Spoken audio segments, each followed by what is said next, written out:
Be ready. 5 seconds.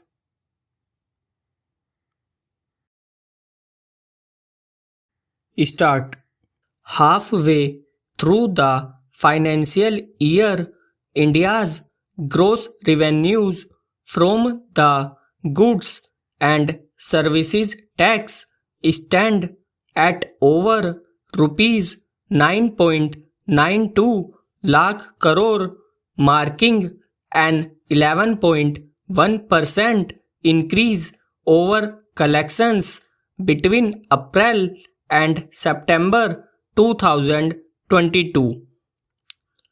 The average monthly revenues in 2023 to 24 are a healthy rupees 1,65,418 crore, with 4 of the 6 occasions that the GST kitty has crossed rupees 1.6 lakh crore occurring in this fiscal.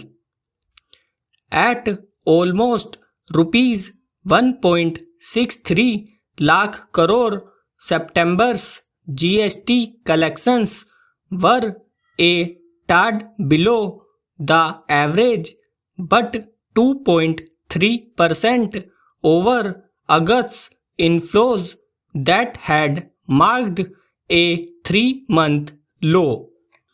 With the festive season kicking in, collections over rupees 1.6 lakh crore may persist through this quarter.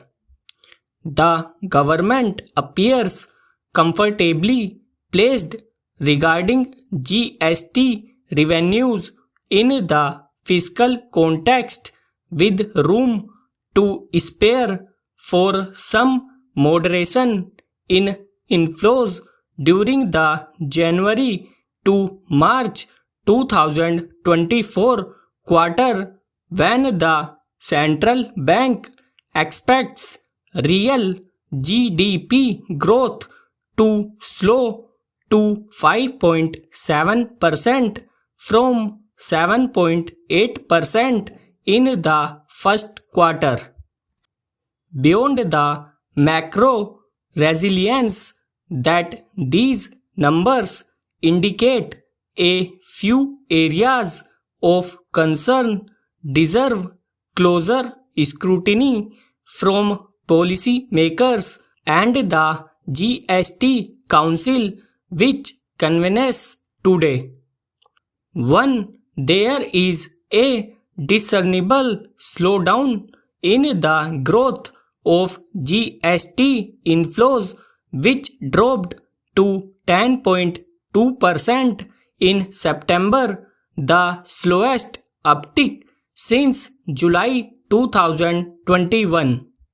The average growth between July and September dipped to 10.6% in the first quarter from 11.5% in the first. Growth from domestic transactions and services imports has slowed to 14% over the past 2 months from 18% in June. It is important to note that revenues in September, based on transactions undertaken in August, also include pending dues from businesses since the start of the GST regime in 2017 to 18, as the deadline to remit them was September 30. Moreover, e-invoicing became mandatory for all firms with a turnover of over rupees 5 crore since August 1, so there was another compliance push at work. Distilling these effects is necessary to gauge the extent of growth that stemmed from actual consumption and production upticks.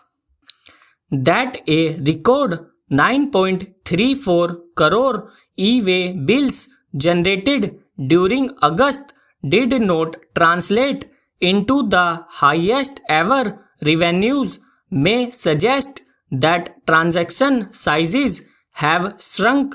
For instance, another puzzling trend is seen in revenues from goods imports that have shrunk 4 times this year. Of course, the lower goods import bills recorded this year will reflect in lower GST intakes. However, imports hit a 9-month high of $58.6 billion in August, 10.75% over July's import bill. Yet revenues collected in September were 5.7% below the previous month's kitty. This does not add up. Authorities must dig deeper to check for revenue leakages from imports.